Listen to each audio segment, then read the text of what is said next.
എല്ലാവർക്കും ദേവികാസ് കിച്ചൺ റെസിപ്പീസിലേക്ക് സ്വാഗതം. എല്ലാവർക്കും ഈദ് മുബാരക്. ഇന്ന് ഞാൻ ഈദ് സ്പെഷ്യലായിട്ട് മലബാറുകാരുടെ പ്രിയപ്പെട്ട ഇറച്ചിച്ചോറിൻ്റെ വീഡിയോ ആയിട്ടാണ് വന്നിരിക്കുന്നത്. നല്ല ടേസ്റ്റി ആയിട്ടുള്ളതാണ്, അതുപോലെ തന്നെ ഉണ്ടാക്കുവാനും നല്ല ഈസിയാണ്.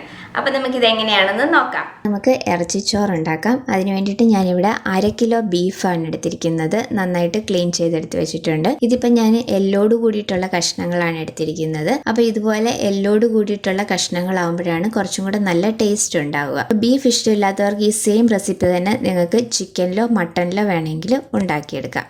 അപ്പോൾ ഇനി ഞാനിവിടെ എടുത്തിരിക്കുന്നത് വെളുത്തുള്ളി എടുത്തിട്ടുണ്ട്. 6 വലിയ അല്ലി വെളുത്തുള്ളിയാണ് എടുത്തിരിക്കുന്നത്. ഇഞ്ചി ഇതാ ഇതുപോലെ ഒരു കഷ്ണം ഇഞ്ചി എടുത്തിട്ടുണ്ട്. പിന്നെ എരിവിന് വേണ്ടിയിട്ട് 3 പച്ചമുളകാണ് എടുത്തിരിക്കുന്നത്. പിന്നെ നിങ്ങൾക്ക് എരിവ് കൂടുതൽ വേണമെങ്കിൽ അതിനനുസരിച്ച് കൂടുതൽ പച്ചമുളക് എടുക്കാം. അപ്പം ഞാനിവിടെ ഇപ്പം നല്ല എരിവുള്ള 3 പച്ചമുളകാണ് എടുത്തിരിക്കുന്നത്. അപ്പോൾ ഈ വെളുത്തുള്ളി, ഇഞ്ചി, പച്ചമുളക് നമുക്കൊന്ന് ചതച്ചെടുക്കുകയാണ് വേണ്ടത്. പിന്നെ ഞാനിവിടെ സവാളയാണ് എടുത്തിരിക്കുന്നത്. 2 മീഡിയം സൈസിലുള്ള സവാള നീളത്തിലൊന്ന് അരിഞ്ഞെടുത്ത് വെച്ചിട്ടുണ്ട്. അപ്പോൾ ഇത് ഒരുപാട് കനം കുറച്ച് അരിയേണ്ട ആവശ്യമൊന്നുമില്ല. നമ്മളിതെല്ലാം കൂടെ കുക്കറിലിട്ട് വേവിക്കുകയാണ് ചെയ്യുന്നത്. അപ്പോൾ കുറച്ച് കനം കൂടിപ്പോയാലും കുഴപ്പമൊന്നുമില്ല. പിന്നെ ഞാനിവിടെ തക്കാളിയാണ് എടുത്തിരിക്കുന്നത്. വലിയൊരു തക്കാളി എടുത്തിട്ടുണ്ട്. ചെറുതാണെങ്കിൽ 2 തക്കാളി എടുക്കാം. അപ്പോൾ നമുക്കിനി ഈ വെളുത്തുള്ളിയും ഇഞ്ചിയും പച്ചമുളകും നന്നായിട്ടൊന്ന് ചതച്ചെടുത്ത് കൊണ്ടുവരാം. അപ്പോൾ ഇതാ ഞാൻ ഇതുപോലെ നന്നായിട്ടൊന്ന് ചതച്ചെടുത്ത് കൊണ്ടുവന്നിട്ടുണ്ട്. ഈ ഒരു പരുവത്തിലൊന്ന് ചതച്ചെടുത്താൽ മതി. അപ്പോൾ ഇനി ഞാനിതൊരു കുക്കറിലാണ് വെക്കുന്നത്. കുക്കറിലേക്ക് ഞാൻ 2 ടേബിൾ സ്പൂൺ ഓയിൽ ഒഴിച്ചു കൊടുക്കുന്നുണ്ട്. അപ്പോൾ ഓയിലൊന്ന് ചൂടായി വന്നു കഴിയുമ്പോൾ നമ്മൾ അരിഞ്ഞു വെച്ചിരിക്കുന്ന സവാള ഇതിലേക്ക് ചേർത്ത് കൊടുക്കുക. ഞാനിവിടെ ഇപ്പോൾ വെളിച്ചെണ്ണയിലാണ് ഇത് ഉണ്ടാക്കുന്നത്. അപ്പോൾ നിങ്ങൾക്ക് വെളിച്ചെണ്ണയ്ക്ക് പകരം വേറെ ഏത് ഓയിൽ വേണമെങ്കിലും ചേർത്ത് കൊടുക്കാം. അപ്പോൾ അതിലേക്ക് ആവശ്യത്തിനുള്ള ഉപ്പും കൂടെ ഇട്ട് കൊടുത്തിട്ട് നമുക്ക് ഈ ഉള്ളി നന്നായിട്ടൊന്ന് വഴറ്റിയെടുക്കാം.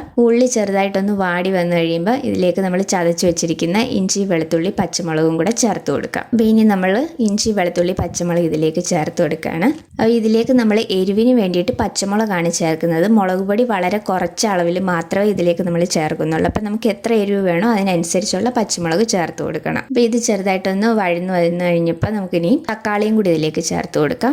തക്കാളിയും കൂടെ ചേർത്തിട്ട് നന്നായിട്ട് ഇതെല്ലാം ഒന്ന് വഴറ്റിയെടുക്കാം.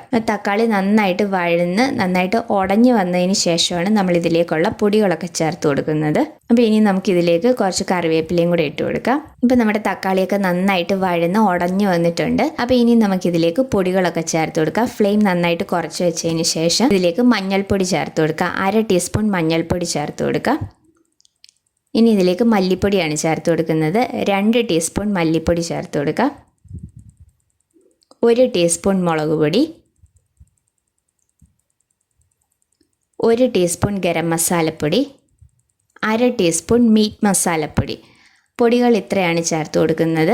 ഇനി ഈ പൊടികളുടെ പച്ചമണം മാറുന്നത് വരെ നന്നായിട്ടൊന്ന് വഴറ്റിയെടുക്കാം. അപ്പോൾ നമ്മൾ മുളക് പൊടി 1 ടീസ്പൂൺ മാത്രമാണ് ഇതിലേക്ക് ചേർക്കുന്നത്. ബാക്കി എരിവിന് പച്ചമുളകാണ് ചേർക്കുന്നത്. അപ്പോൾ പൊടികളുടെ പച്ചമണം ഒന്ന് മാറി വന്നിട്ടുണ്ട്. അതിലേക്ക് ക്ലീൻ ചെയ്ത് വെച്ചിരിക്കുന്ന ബീഫും കൂടെ ഇട്ടിട്ട് നന്നായിട്ടെല്ലാം ഒന്ന് മിക്സ് ചെയ്തെടുക്കാം. മസാലയൊക്കെ നന്നായിട്ട് ഇതിലേക്ക് വരത്തക്ക രീതിയിൽ നന്നായിട്ട് ഇതെല്ലാം ഒന്ന് മിക്സ് ചെയ്തെടുക്കാം. അപ്പോൾ നന്നായിട്ടെല്ലാം ഒന്ന് മിക്സ് ചെയ്തെടുത്തിട്ടുണ്ട്. ഇനി നമുക്ക് ഇതിലേക്ക് 1 കപ്പ് വെള്ളവും കൂടെ ഞാൻ ഒഴിച്ചു കൊടുക്കുന്നുണ്ട്. 250 ml കപ്പിന് 1 കപ്പ് വെള്ളമാണ് ഞാൻ ഒഴിച്ചു കൊടുക്കുന്നത്. ഈ ബീഫിൽ നിന്ന് നന്നായിട്ട് വെള്ളം ഇറങ്ങും. അപ്പോൾ അതിൽ തന്നെ കുക്ക് ചെയ്യാനായിട്ട് പറ്റും. പക്ഷെ നമുക്ക് റൈസ് കുക്ക് ചെയ്യാൻ വേണ്ടിയിട്ട് ഈ ബീഫിൻ്റെ ഗ്രേവി ആവശ്യമുണ്ട്. അതിന് വേണ്ടിയിട്ടാണ് ഞാൻ 1 കപ്പ് വെള്ളവും കൂടെ ഇതിലേക്ക് ഒഴിച്ചു കൊടുത്തത്. 1 കപ്പ് വെള്ളം ഞാൻ ഒഴിച്ചു കൊടുത്തിട്ടുണ്ട്. ഇനി ഈ ബീഫിൽ നിന്ന് ഇറങ്ങുന്ന വെള്ളവും കൂടെ ചേർത്ത് നമുക്ക് ഏകദേശം ഒരു 2 കപ്പോളം വെള്ളം നമുക്ക് ഗ്രേവി കിട്ടും. ഇനി ഇതിലേക്ക് ഉപ്പും കൂടെ ഇട്ട് കൊടുക്കാം.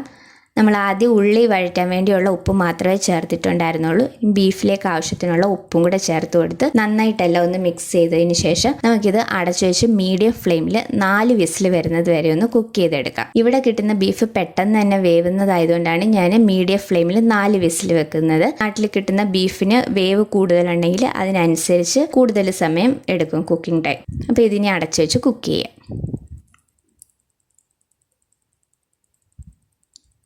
അപ്പോൾ ഞാൻ ബീഫ് ഇങ്ങോട്ട് മാറ്റി വെച്ചിട്ടുണ്ട്. ആ സമയം കൊണ്ട് നമുക്ക് റൈസും കൂടെ ഒന്ന് സോക്ക് ചെയ്തെടുക്കാം. അപ്പോൾ ഞാനിവിടെ ഇപ്പം 250 ml കപ്പിന് 2 കപ്പ് റൈസാണ് എടുത്തിരിക്കുന്നത്. ഞാനിവിടെ ഇപ്പം ജീരകശാല റൈസാണ് എടുത്തിരിക്കുന്നത്. ജീരകശാല റൈസ് അല്ലെങ്കിൽ കൈമ റൈസ് എന്ന് പറയുമല്ലോ, അതാണ് ഞാനിവിടെ എടുത്തിരിക്കുന്നത്. ഇതിപ്പം 2 കപ്പ് ഞാൻ എടുത്തിട്ടുണ്ട്. ഇത് നന്നായിട്ട് കഴുകിയതിന് ശേഷം അരമണിക്കൂർ നമുക്കൊന്ന് സോക്ക് ചെയ്ത് വെക്കണം. അരമണിക്കൂർ സോക്ക് ചെയ്തതിന് ശേഷം നമ്മൾ ഡ്രെയിൻ ചെയ്തെടുത്തിട്ടാണ് ഇത് കുക്ക് ചെയ്യാനായിട്ട് വെക്കുന്നത്. അപ്പോൾ ഇതിനി ഒന്ന് സോക്ക് ചെയ്യാനായിട്ട് വെക്കാം. ഇപ്പോൾ നമ്മുടെ ബീഫൊക്കെ നന്നായിട്ട് വെന്ത് വന്നിട്ടുണ്ട്. നമുക്കിതിനൊന്ന് തുറക്കാം.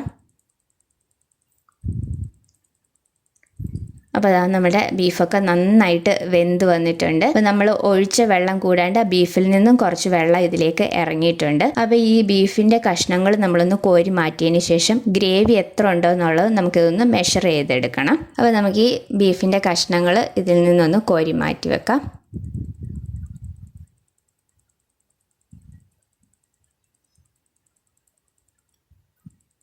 ഇപ്പോൾ ഇതാ നമ്മൾ ബീഫിൻ്റെ കഷ്ണങ്ങളെല്ലാം ഇതിൽ നിന്ന് കോരി മാറ്റിയിട്ടുണ്ട്. അപ്പോൾ ഇനി നമുക്ക് ഈ ഗ്രേവിയും കൂടെ ഒന്ന് മെഷർ ചെയ്തെടുക്കാം എത്ര ഉണ്ടോ എന്നുള്ളത്.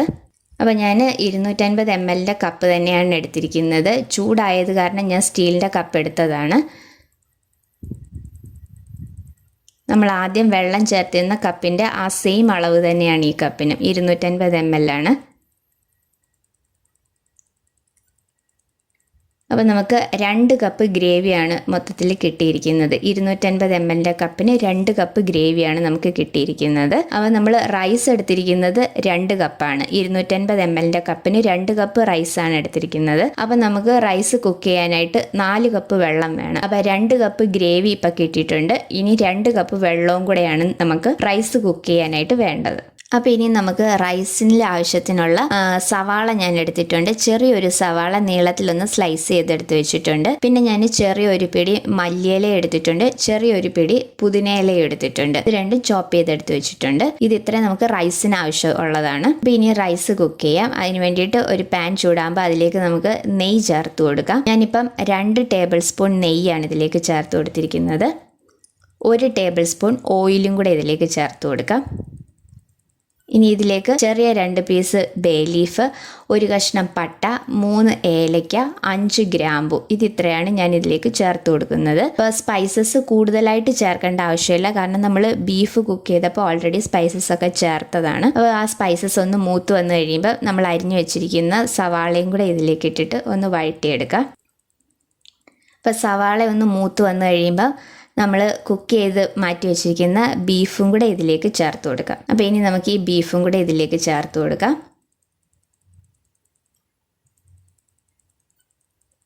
ബീഫും കൂടെ ഇതിലേക്ക് ചേർത്തിട്ട് ഇതെല്ലാം നന്നായിട്ടൊന്ന് വഴറ്റിയെടുക്കാം. ഇതൊന്ന് നന്നായിട്ട് വഴറ്റിയതിന് ശേഷം നമ്മൾ സോക്ക് ചെയ്ത് ഡ്രെയിൻ ചെയ്ത് വെച്ചിരിക്കുന്ന റൈസും കൂടെ ഇതിലേക്ക് ചേർത്ത് കൊടുക്കാം. അപ്പോൾ അതാ നമ്മൾ ഡ്രെയിൻ ചെയ്ത് വെച്ചിരിക്കുന്ന റൈസും കൂടെ ഇനി ഇതിലേക്ക് ചേർത്ത് കൊടുക്കാം. ഇപ്പോൾ റൈസ് കംപ്ലീറ്റ് ആയിട്ട് ഇതിലേക്ക് ചേർത്ത് കൊടുത്തിട്ടുണ്ട്. ഇതെല്ലാം നന്നായിട്ട് ഇനി ഒന്ന് മിക്സ് ചെയ്തെടുക്കാം. അപ്പോൾ നിങ്ങൾക്ക് ജീരകശാല റൈസിന് പകരം ബസ്മതി റൈസ് യൂസ് ചെയ്യാം, അല്ലെന്നുണ്ടെങ്കിൽ വേറെ ഏത് റൈസ് വേണമെങ്കിലും യൂസ് ചെയ്യാം. നമുക്ക് ഏത് റൈസിൽ വേണമെങ്കിലും ഇറച്ചിച്ചോറ് ഉണ്ടാക്കിയെടുക്കാം. അപ്പോൾ ഇതെല്ലാം നന്നായിട്ടെല്ലാം ഒന്ന് മിക്സ് ചെയ്തെടുത്തിട്ടുണ്ട്. അപ്പോൾ ഇനി നമ്മൾ അളന്നെടുത്ത് വെച്ചിരിക്കുന്ന 2 കപ്പ് ഗ്രേവി ഇതിലേക്ക് ചേർത്ത് കൊടുക്കാം. നമ്മൾ 2 കപ്പ് ഗ്രേവി ആയിരുന്നു അളന്ന് വെച്ചിരുന്നത്. ആ 2 കപ്പ് ഗ്രേവി ഇതിലേക്ക് ചേർത്ത് കൊടുക്കാം. അപ്പോൾ ആദ്യം നമ്മൾ ബീഫിലേക്ക് വെള്ളം അളന്ന് ചേർത്തിരുന്ന ആ സെയിം കപ്പിൽ തന്നെയാണ് ഞാനിപ്പം ഗ്രേവി അളന്ന് എടുക്കുന്നത്. നേരത്തെ ചൂടായിരുന്നത് കൊണ്ടാണ് ഞാൻ സ്റ്റീൽ കപ്പിൽ അളന്നെടുത്തത്. അപ്പോൾ നമുക്ക് 2 കപ്പ് ഗ്രേവി ഇതിലേക്ക് ചേർത്ത് കൊടുത്തിട്ടുണ്ട്. ബാക്കി 2 കപ്പ് ചൂടുവെള്ളവും കൂടെ ഇതിലേക്ക് ഒഴിച്ചു കൊടുക്കാം. അപ്പോൾ ഗ്രേവിയും വെള്ളവും കൂടെ മൊത്തത്തിൽ ഞാൻ 4 കപ്പ് ഇതിലേക്ക് ഒഴിച്ചു കൊടുത്തിട്ടുണ്ട്. അപ്പോൾ ഇതിനെ നന്നായിട്ടെല്ലാം ഒന്ന് മിക്സ് ചെയ്യാം.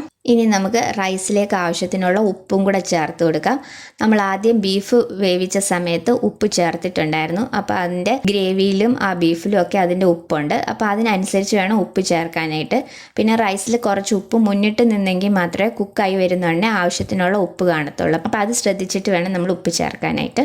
ഉപ്പ് ചേർത്ത് നന്നായിട്ടെല്ലാം ഒന്ന് മിക്സ് ചെയ്തെടുത്തിട്ടുണ്ട്. അപ്പോൾ ഇനി നമ്മൾ ചോപ്പ് ചെയ്ത് വെച്ചിരിക്കുന്ന മല്ലിയിലയും പുതിനയിലയും ഇതിലേക്ക് ചേർത്ത് കൊടുക്കാം. അപ്പോൾ ഞാൻ ചെറിയൊരു പിടി മല്ലിയിലയും ചെറിയൊരു പിടി പുതിനയിലയാണ് എടുത്തിരിക്കുന്നത്. നിങ്ങൾക്ക് കൂടുതൽ അളവിൽ വേണമെന്നുണ്ടെങ്കിൽ അതിനനുസരിച്ച് ചേർത്ത് കൊടുക്കാം. നമ്മളുടെ ഇഷ്ടം അനുസരിച്ച് കൂടുതൽ വേണമെങ്കിൽ ചേർത്ത് കൊടുക്കാം. ഇനി ഞാനിവിടെ പകുതി നാരങ്ങ എടുത്തിട്ടുണ്ട്. അതും കൂടി ഇതിലേക്ക് പിഴിഞ്ഞ് ചേർത്ത് കൊടുക്കുന്നുണ്ട്. നമ്മുടെ റൈസ് കുഴഞ്ഞു പോകാതിരിക്കാൻ വേണ്ടിയിട്ടാണ് ഇങ്ങനെ നാരങ്ങാനീര് ചേർത്ത് കൊടുക്കുന്നത്.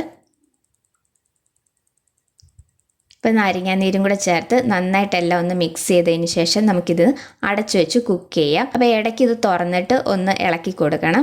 മാക്സിമം ഒരു 10 മിനിറ്റ് മുതൽ 15 മിനിറ്റ് വരെ മാക്സിമം എടുക്കത്തുള്ളൂ ഇത് കംപ്ലീറ്റ് ആയിട്ട് കുക്കായി കിട്ടാൻ വേണ്ടിയിട്ട്. അപ്പോൾ നമുക്കിത് അടച്ചു വെച്ച് നന്നായിട്ടൊന്ന് കുക്ക് ചെയ്തെടുക്കാം. അപ്പോൾ ഞാൻ ഇതിൻ്റെ ആവി പുറത്തേക്ക് പോകാതിരിക്കാൻ വേണ്ടി ചെറിയൊരു കഷ്ണം പട്ട വെച്ചിട്ട് ഇതൊന്ന് ക്ലോസ് ചെയ്തിട്ടുണ്ട്. ഇപ്പം നമ്മുടെ റൈസൊക്കെ കുക്കായി വന്നിട്ടുണ്ട്. ഞാൻ ഇടയ്ക്ക് തുറന്ന് ഇളക്കി കൊടുത്തിട്ടുണ്ടായിരുന്നു. ഇപ്പം നമ്മുടെ ഗ്രേവിയും വെള്ളവും ഒക്കെ ഒഴിച്ചത് കംപ്ലീറ്റ് ആയിട്ട് വറ്റി വന്നിട്ടുണ്ട്. അപ്പം ഇനി ഞാനിത് ഒരു 10 മിനിറ്റും കൂടെ ഒന്ന് അടച്ചു വെക്കുന്നുണ്ട്. 10 മിനിറ്റ് ഈ ആവിയിൽ ഒന്ന് ഇരിക്കട്ടെ. അത് കഴിഞ്ഞതിന് ശേഷം നമുക്കിത് ഓപ്പൺ ചെയ്യാം. അപ്പോഴേക്ക് നമ്മുടെ ഇറച്ചിച്ചോറ് റെഡി ആയിട്ടുണ്ടാവും. അപ്പോൾ ഇതൊരു 10 മിനിറ്റ് ഇനി ഒന്ന് അടച്ചു വയ്ക്കാം. അപ്പം ഞാൻ ഫ്ലെയിം ഓഫ് ചെയ്തിട്ടാണ് ഈ 10 മിനിറ്റ് അടച്ചു വയ്ക്കുന്നത്. ഇപ്പോൾ ഒരു 10 മിനിറ്റ് കഴിഞ്ഞിട്ടുണ്ട്. അപ്പോൾ നമ്മളുടെ ഇറച്ചിച്ചോറ് ഇവിടെ റെഡിയായി വന്നിട്ടുണ്ട്. അപ്പോൾ നന്നായിട്ട് നമ്മുടെ ചോറൊക്കെ നന്നായിട്ട് വെന്ത് വന്നിട്ടുണ്ട്. ഒട്ടും തന്നെ കുഴഞ്ഞു പോകാതെ നന്നായിട്ട് തന്നെ കിട്ടിയിട്ടുണ്ട്. ഉണ്ടാക്കുവാനും നല്ല എളുപ്പമാണ്. ബിരിയാണിയൊക്കെ ഉണ്ടാക്കുന്നതിനേക്കാട്ടിലും എളുപ്പത്തിൽ നമുക്ക് ഈ ഇറച്ചിച്ചോറ് ഉണ്ടാക്കിയെടുക്കാനായിട്ട് പറ്റും. അപ്പോൾ എല്ലാവരും ഒന്ന് ട്രൈ ചെയ്ത് നോക്കണം. എനിക്ക് കൂടുതൽ ഇഷ്ടപ്പെട്ടിട്ടുള്ളത് ബീഫിൽ ഉണ്ടാക്കിയിട്ടുള്ള ഇറച്ചിച്ചോറാണ്. പക്ഷെ നിങ്ങൾക്ക് ബീഫ് ഇഷ്ടമില്ല എന്നുണ്ടെങ്കിൽ ചിക്കനിലോ മട്ടണിലോ ട്രൈ ചെയ്യാം. അപ്പോൾ ചിക്കനിലാണ് ഉണ്ടാക്കുന്നതെന്നുണ്ടെങ്കിൽ നമ്മൾ കുക്കറിൽ വേവിക്കേണ്ട ആവശ്യം വരുന്നില്ല. ചിക്കൻ പെട്ടെന്ന് തന്നെ വെന്ത് കിട്ടുന്നതായതുകൊണ്ട് കുക്കറിൽ വേവിക്കേണ്ട ആവശ്യം വരുന്നില്ല. അപ്പം എല്ലാവരും ഇതൊന്ന് ട്രൈ ചെയ്ത് നോക്കണം. ട്രൈ ചെയ്തിട്ട് നിങ്ങളുടെ അഭിപ്രായങ്ങൾ കമൻസിലൂടെ അറിയിക്കണം. അപ്പോൾ വീഡിയോ ഇഷ്ടമായിട്ടുണ്ടെങ്കിൽ ലൈക്ക് ചെയ്യാനും ഷെയർ ചെയ്യാനും സബ്സ്ക്രൈബ് ചെയ്യാനും മറക്കരുത്. അപ്പോൾ അടുത്ത വീഡിയോയിൽ വേറൊരു നല്ല റെസിപ്പി ആയിട്ട് കാണാം. താങ്ക്